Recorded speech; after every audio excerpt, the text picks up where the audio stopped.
Olá, pessoas! Esse é mais um vídeo de correção comentada dedicado aos alunos dos primeiros anos A, B, C, D, E e F da Escola Estadual Professora Adélia Brasil Feijó. Aqui é a professora Emilu, professora de História, e nesse vídeo eu vou corrigir junto com vocês as atividades 2, 3, 4 e 5 da quarentena. Sei que são muitas atividades, mas é interessante a gente lembrar que algumas dessas atividades foram atividades práticas, atividades conceituais, então eu acredito que em um único vídeo a gente vai sim conseguir dar conta de esclarecer, corrigir e orientar algumas questões dessas 4 atividades da quarentena, tá certo? A gente começa esse segundo vídeo pela atividade 2 da quarentena. Essa atividade continua tendo como conteúdo de referência, assim como a atividade 1, capítulo 3, Primeiros Povos da América. Lembrando que essas atividades, todas elas foram encaminhadas para o grupo do WhatsApp das turmas, através dos líderes, mas ela também se encontra disponível no aluno online de vocês, todas elas, tá bom? Então, quem quiser aí dar uma olhadinha nesses documentos, revisar essas atividades, vocês podem optar pelo vídeo ou também por esses arquivos individuais que estão lá no aluno online. Bom, a atividade 2, assim como a atividade 1, que a gente corrigiu no vídeo anterior, eu pedi que vocês registrassem no caderno de vocês as respostas da atividade 2 e que vocês identificassem ela, colocassem um cabeçalho identificando atividade 2 da quarentena. Para quê? Para que no nosso retorno às aulas presenciais a gente possa ter o nosso caderno e a nossa matéria de história bem organizado para a gente dar continuidade aos nossos estudos depois desse período de estudos domiciliares, ok? A atividade 2, ela consistia o seguinte: eu fiz uma sugestão, pedi que vocês acessassem um vídeo no YouTube. Esse vídeo é da entrevista com a Nied Guidon no programa Roda Viva, que foi realizado em 2014. Eu queria que vocês assistissem esse vídeo, que vocês de alguma maneira se inspirassem, ou só a partir do vídeo, ou que a partir do vídeo vocês buscassem outras fontes e vocês respondessem a essas duas questões. A primeira, que vocês produzissem uma pequena biografia sobre essa incrível pesquisadora da nossa pré-história, da pré-história dos povos da América, da pré-história dos povos que ocuparam o território onde hoje é o Brasil. Biografia pequenininha, no mínimo 10 linhas, da vida dessa mulher que vocês acharam mais interessante. A segunda questão é que eu queria que vocês pesquisassem sobre o Parque Nacional Serra da Capivara, que vocês produzissem também um pequeno texto de no mínimo 10 linhas, explicando o que é esse Parque Nacional Serra da Capivara e que nesse texto vocês se não deixassem de citar a localização, ou seja, onde se localiza esse parque, além de explicar o que ele é, vocês indicassem onde que ele se localiza e que vocês falassem um pouco da importância histórica desse parque nacional. Lógico que a fundação, a manutenção desse Parque Nacional Serra da Capivara está intimamente ligado com a pessoa, né, da Nied Guidon. Então, por isso, essas duas questões estão muito conectadas. Emilu, eu escrevi um texto de 30 linhas, 50 linhas, tem algum problema? De jeito nenhum. Eu só coloquei aqui o mínimo de linhas. O máximo aí fica a critério e fica a cargo da criatividade de vocês, tá bom? Então, a atividade 2 é bem simples. Não dá para eu fazer uma correção, porque é uma produção textual individual. Eu só dei os subsídios, né? Eu só dei aí o pontapé inicial de pesquisa para que vocês pudessem produzir esses 2 textos, que é essa entrevista aí com a Nied Guidon no programa Roda Viva.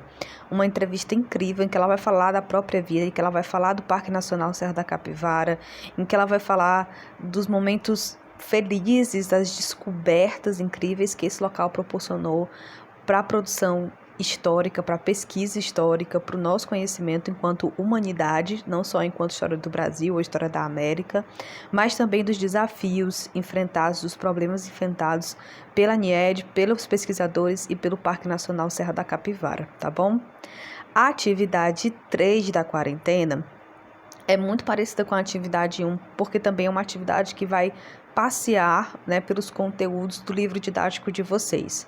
O conteúdo de referência muda aqui um pouco, a gente faz uma retrospectiva, a gente faz na atividade 3 uma revisão do capítulo 1 e do capítulo 2. Porém, da mesma forma que a atividade 1 e que a atividade 2, eu peço que vocês registrem também as respostas de vocês no caderno. Sempre lembrando daquele cabeçalho. Nessa atividade, o cabeçalho só muda porque você vai colocar atividade 3 da quarentena. A primeira pergunta dessa atividade é: o que é cultura? E lá no livro de vocês, no capítulo 1, vocês vão encontrar muito fácil essa definição sobre cultura, tá certo? Cultura refere-se aos modos de vida criados e transmitidos de uma geração para outra entre os membros de uma sociedade. Abrange conhecimentos, crenças, artes, costumes, normas, padrões de controle e muitos outros elementos adquiridos socialmente pelos seres humanos, tá certo? Gente, nessa definição do que é cultura, eu queria destacar esses 2 tópicos aí que eu deixei sublinhado. Primeiro, toda vida que você pensar em cultura, você precisa pensar que cultura é resultado da nossa produção. Então, esses modos de vida são criados e transmitidos, ou seja, nós recebemos a cultura das gerações anteriores, o nosso modo de se vestir, a nossa língua, talvez seja o maior reflexo dessa cultura adquirida de uma geração para outra, mas a gente também cria novas culturas, novos modos de vida. Eu acho que a gente está num momento bem característico dessa necessidade de criação de novos modos de vida, de uma nova cultura de se relacionar entre si, de se relacionar com a educação, de se relacionar com a natureza e por aí vai. E sempre lembrando, cultura não é algo natural, não é algo que nasce com a gente. Por isso que a gente precisa ter muito cuidado e muito respeito quando a gente estiver falando de culturas, porque culturas são modos de vida socialmente adquiridos, então ninguém traz esses aspectos culturais naturalizados, eles precisam ser socializados. Nós, como indivíduos, para adquirirmos cultura, nós precisamos nos socializar, então estar em espaços mais diversos é também ter acesso à ampliação desse nosso repertório cultural, tá certo? Segunda questão, ela é uma questão grande, né? Mas com uma técnica muito fácil. É uma questão de verdadeiro ou falso. Identifique quais são os itens falsos e quais são os verdadeiros. Gente, para resolver essa questão, você teria que ler lá o capítulo 1 e o capítulo 2, mas também se você tivesse todos os nossos registros de aula, das aulas presenciais que a gente teve no caderno, você tirava de letra essa atividade. Item 1. A denominação Revolução Neolítica refere-se a uma série de intensas transformações, entre as quais podemos citar a criação de prisões e o cultivo de cereais. Misericórdia, gente. Quando a gente fala de Revolução Neolítica, a gente está falando de pré-história. E a gente não tem nenhum vestígio na pré-história. Na verdade, a gente vai ter raríssimos vestígios na Idade Antiga de que nós, como seres humanos, tenhamos criado prisões. Essa invenção das prisões é algo ainda muito recente na história da humanidade. Então, por isso que esse item ele é falso. Lógico que vão existir punições para os indivíduos que não vão se enquadrar naquele modo de vida, né, construído socialmente por aqueles povos da pré-história. Então, com certeza vai existir algum tipo de punição. Na Idade Antiga, mais para frente, vocês vão ver que a gente vai conhecer um código, que é o chamado Código de Hammurabi. É o código mais antigo que a gente tem como, através desse documento, comprovar que existiam punições para os indivíduos que não se enquadravam naquilo que era socialmente aceito. Mas durante o período pré-histórico, a gente nem tem vestígios de prisões, nem de algum tipo de punição que os membros sofressem, tá certo? Os membros do grupo. Então, por isso que esse item, ele é falso.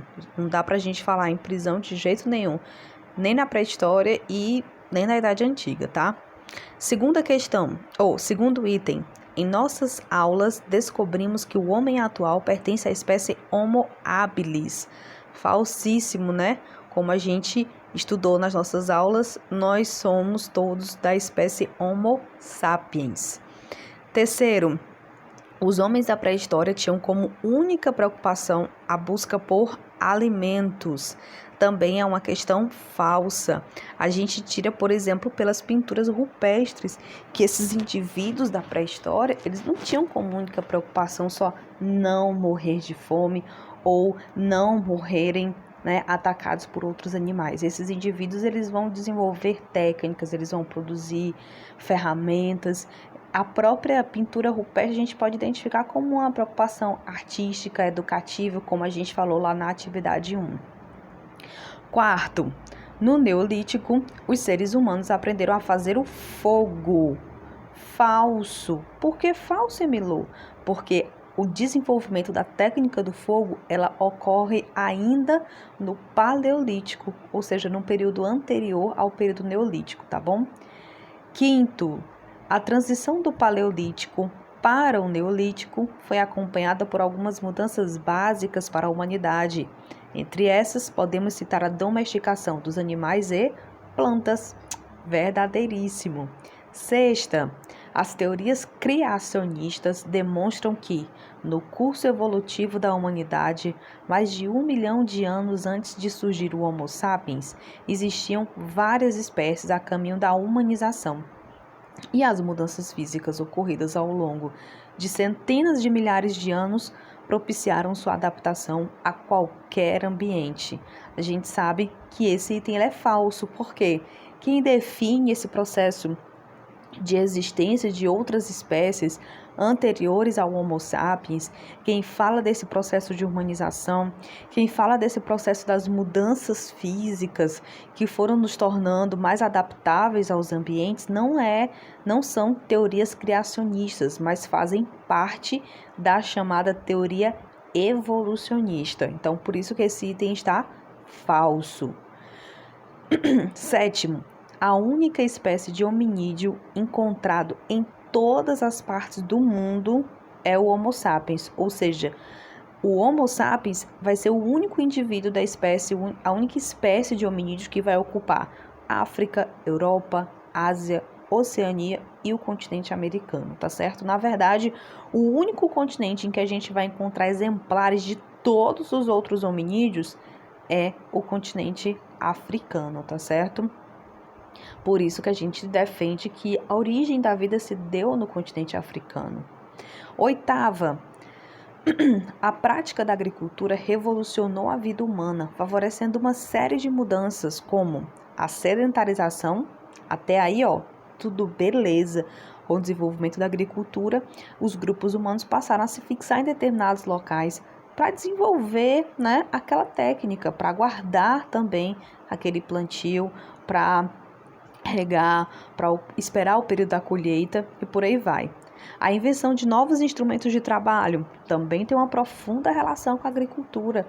Os vasilhames de cerâmica, o arado, tudo isso vai ser instrumento produzido por uma necessidade gerada pelo desenvolvimento da técnica da agricultura, a invenção da cerâmica, o aumento da diversidade da produção dos alimentos, né? Então, quanto mais eles vão se aprimorando na técnica da agricultura, mais tipos de cereais, né, eles vão plantando e vão observando esse plantio e a diminuição da população de sua expectativa de vida.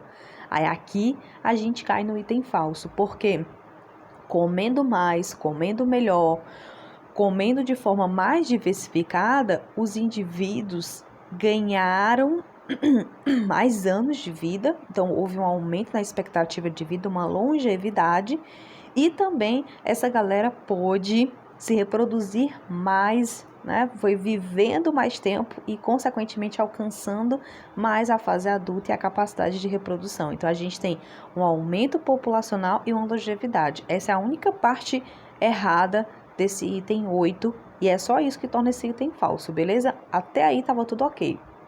9. Os povos nômades da pré-história são aqueles grupos que não possuíam uma habitação fixa e que, por estarem sempre em busca de alimentos, seguiam a migração dos animais e os ciclos da vegetação. Perfeito! Essa é a exata definição dos povos nômades. 10ª, no Paleolítico, os seres humanos consumiam grãos cultivados, leite e carne de animais domesticados. A gente sabe, pessoal, que essa capacidade de consumir grãos cultivados é exatamente o desenvolvimento da técnica da agricultura. E no Paleolítico, a gente não tem essa técnica desenvolvida. Então, não é no Paleolítico, é no Neolítico que a gente vai ter seres humanos consumindo grãos cultivados, leite e carne de animais domesticados. O Neolítico é o período marcado, então, pela domesticação de plantas e animais, e não o Paleolítico. 11ª, todos os povos utilizam o mesmo calendário. A gente explorou isso demais nas nossas aulas presenciais. Esse item é um item falso. Nós aqui no Brasil utilizamos o calendário cristão, mas existem vários outros calendários. Alguns que não são conhecidos, mas que não são mais utilizados no cotidiano, como é o caso do calendário asteca, por exemplo. Mas a gente também tem outros calendários que, assim como o calendário cristão, continuam sendo utilizados no cotidiano das populações do mundo afora, como é o caso, por exemplo, do calendário muçulmano. 12ª, no Paleolítico, para a produção de seus utensílios, os seres humanos usavam principalmente a pedra, mas também ossos, madeiras e fibras. Corretíssimo, né? Apesar do lítico, né, da palavra pedra estar presente na denominação dos dois períodos da pré-história, a gente sabe que não era só de pedra que viviam os homens, os seres humanos na pré-história, tá bom? 13ª, o desenvolvimento da agricultura ocorreu em tempos diferentes no Oriente Próximo, Egito e Mesopotâmia, por exemplo, na Ásia, Índia e China, e na América, aqui, por exemplo, no México e no Peru. Verdadeiríssima essa afirmação. A agricultura não vai só aparecer em tempos diferentes, mas ela também vai ser praticada de formas diferentes. Vão se cultivar também alimentos, cereais distintos, se utilizando técnicas distintas e por aí vai. 14ª, tradicionalmente, podemos definir a pré-história como o período anterior ao aparecimento da escrita. A gente também pode ter essa definição de pré-história. Afinal, o episódio que marca o fim da pré-história e o início da Idade Antiga é exatamente o desenvolvimento das primeiras formas de escrita, tá bom? 15ª, as pinturas rupestres são pinturas sobre as cavernas. Falso, né? O tema das pinturas rupestres não são as cavernas. O principal tema das pinturas rupestres são o cotidiano. Então, as pinturas rupestres são principalmente sobre o cotidiano. Elas são feitas nas cavernas, mas elas são pinturas que falam sobre o cotidiano e não sobre as cavernas.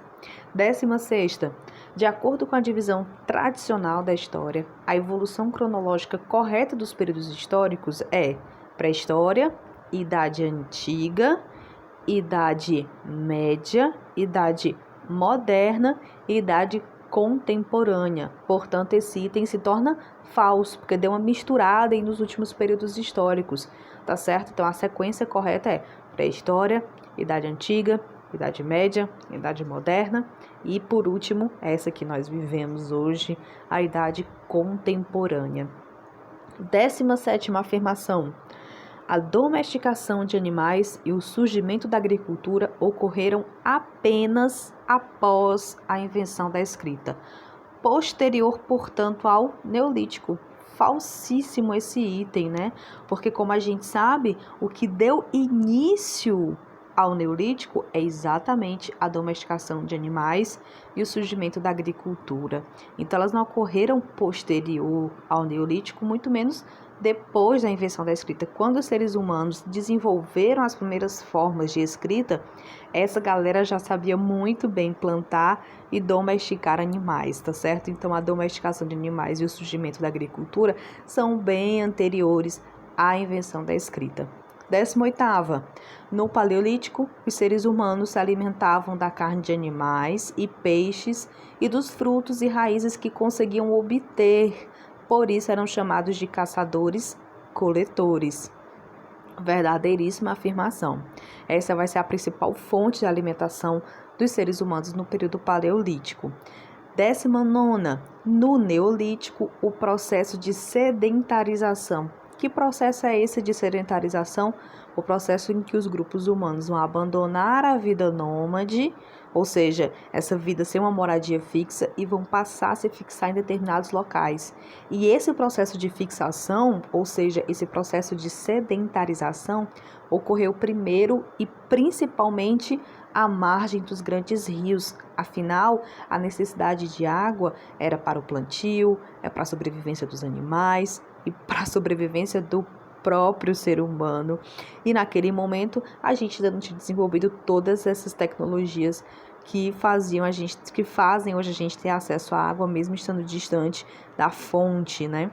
20ª, a pré-história constitui um período extremamente longo, ok, em que diversas transformações ocorreram, perfeito, de maneira muito rápida, de modo algum. As transformações da espécie humana, tanto em seu aspecto biológico quanto cultural, ocorreram de forma muito lenta durante a pré-história. Como a gente viu, o maior período da história da humanidade foi essa bendita pré-histórica, e vai ser dentro da pré-história que a gente vai passar por esse longo processo de transformação biológica e cultural de maneira muito lenta, beleza? Vamos agora para a última questão da atividade 3 da quarentena.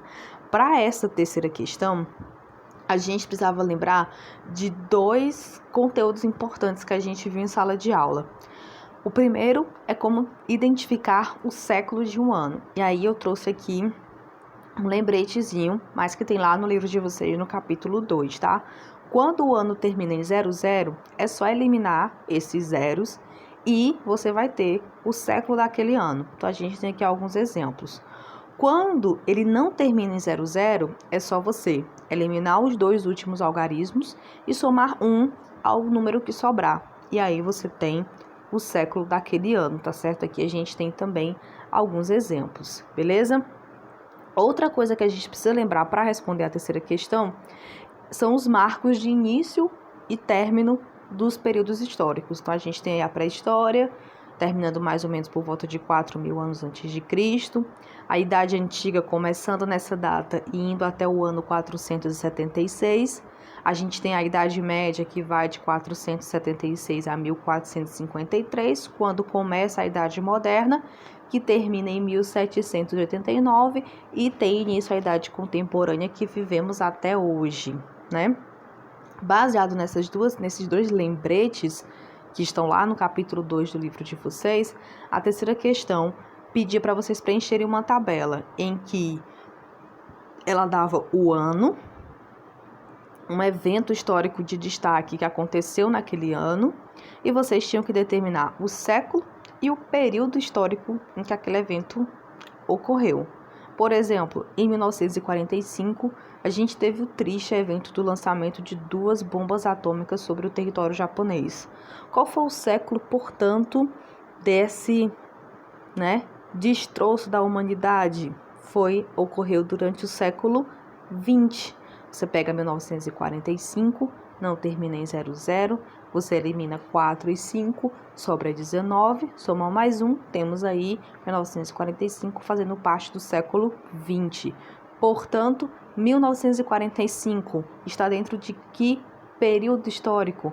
A Idade Contemporânea, portanto, vai ser marcada por mais essa mazela da humanidade que foram as bombas atômicas sobre o território japonês.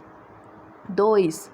1532, o ano da fundação da cidade de São Vicente, que hoje a gente conhece como São Paulo, pelos portugueses aqui no Brasil. O ano de fundação dessa cidade, portanto, acontece no século XVI. Mesma regrinha aplicada lá em 1945. A cidade de São Paulo, portanto, devastada agora pela Covid-19, aconteceu dentro do período histórico da Idade Moderna. E o ano 900, que é o ano que marca o processo de ocupação da chamada Ilha de Páscoa, famosa pelas cabeças gigantes, né? Esse ano 900 faz parte do século 9 e é um episódio que marca aí o período histórico da chamada Idade média, tá certo? Agora, a gente vai comentar sobre a atividade 4 da quarentena. Bom, gente, a atividade 4, ela era uma atividade propositiva.